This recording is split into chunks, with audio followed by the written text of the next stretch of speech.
Hello बच्चों, let's see question. The circuit shown in steady state charge on the capacitor C1। ये C1 है।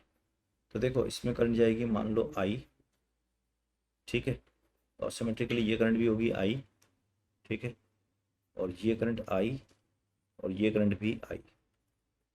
ये जो current होगी इसमें, इसको हम बोल रहे हैं कैपिटल I। अब अगर मुझे कैपिटल I निकालना है तो मैं इसको निकाल सकता हूँ that E equivalent divide by of R equivalent. अब देखना E इक्वलेंट क्या होगा। 45 वोल्ट की बैटरी है, आइडेंटिकल, तो EMF तो सेम रहेगा। रेजिस्टेंस कितना हो जाएगा इन दोनों का?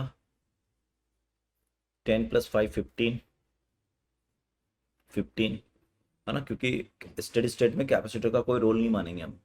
आप ये देख लो, जहाँ भी कैपेसिटेंस सबको हटा दो।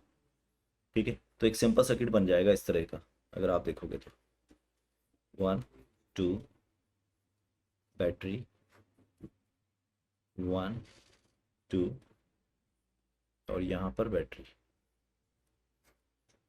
बैटरी इस तरह से, और यहाँ पर आपका रेजिस्टेंस। ठीक है ना। तो ये जो 45 की बैटरी है हमारी, 45 की, इसको ऐसे पैरेलल कॉम्बिनेशन अज्यूम कर लूँगा मैं। ये आपका 5 है, ये 10 है, यहाँ भी 5 है और यहाँ भी 10 है और ये आपका 15 है। ठीक है। तो अब इसमें करंट निकालनी है मुझे, इस वाले में। तो इस वाले में करंट कितनी आएगी? 15 और 15 का 45 का वरेगा, लेकिन 15 के दो पैरेलल रेजिस्टेंस है, तो ये जाएगा 15/2। तो टोटल करंट जो आएगी वो आएगी 2 एम्पियर। तो करंट 2 एम्पियर फ्लो होगी बच्चों। तो वोल्टेज एट 15 ओम कितना आ जाएगा? That is I into R, 15 × 2, तो दैट इज 30 वोल्ट ड्रॉप आ गया। ठीक है। अब मुझे आई करंट निकालनी है, ये वाली आई करंट। मतलब मैं आपको इस डायग्राम में बताऊँ आई करंट कौन सी है। मुझे अब ये आई करंट निकालनी है, ये आई करंट। ये तो पता चल गई हमें 2 एम्पियर करंट है ये वाली। तो KVL लगा दो इस लूप में, KVL। तो प्लस का 45 माइनस का 5I माइनस का 30 माइनस का 10I is equal to what? 0। तो यहाँ से I आ गया 1 एम्पियर। अब अगर करंट आ गया आपके पास 1 ampere, small I is equal to 1 ampere, तो वोल्टेज ड्रॉप अक्रॉस 5 कितना हो जाएगा?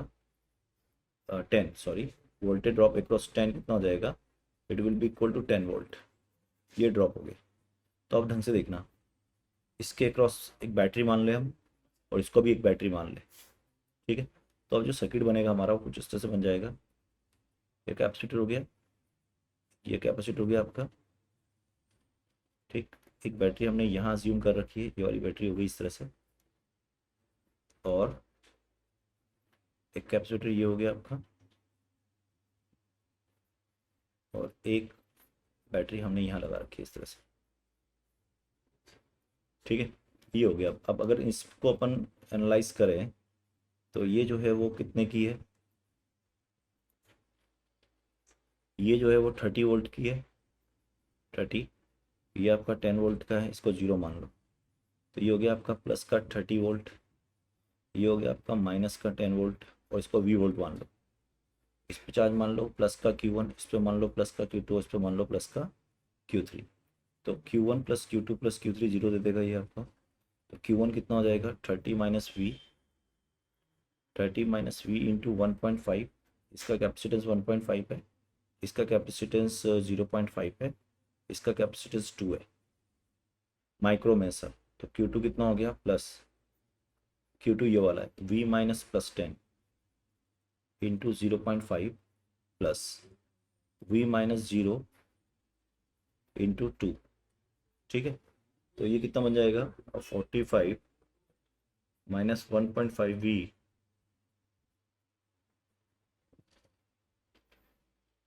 एक मिनट, ये अपन ने गलत कर दिया, ये होगा V - 30। तो अपन लिखना पड़ेगा V - 30, है ना। तो ये हो गया V - 30, इट इज V - 30। तो ये हो गया V - 30, तो इसको लिखेंगे 1.5V माइनस का 45 प्लस का 0.5V प्लस प्लस का 5, है ना, यहाँ 5 हो गया, और प्लस का 2V इज इक्वल टू 0। तो हो गया 4V is -40 is equal to 0। तो V आ गया आपका 10 वोल्ट। तो बच्चों ये हो गया आपके पास 10 वोल्ट यहाँ पर। ठीक है, अब हमें निकालना क्या है, C1। C1 कौन सा वाला है आपका, C1 ये, तो इस पे चार्ज निकालना है। तो 10 माइनस 10 20, तो V C1 के अक्रॉस कितना हो गया, 20 वोल्ट। ठीक है, तो चार्ज कितना हो गया आपके पास, 20 यानी कि 10 micro coulomb. So right answer is 10 micro coulomb. Fourth option is correct. All the best.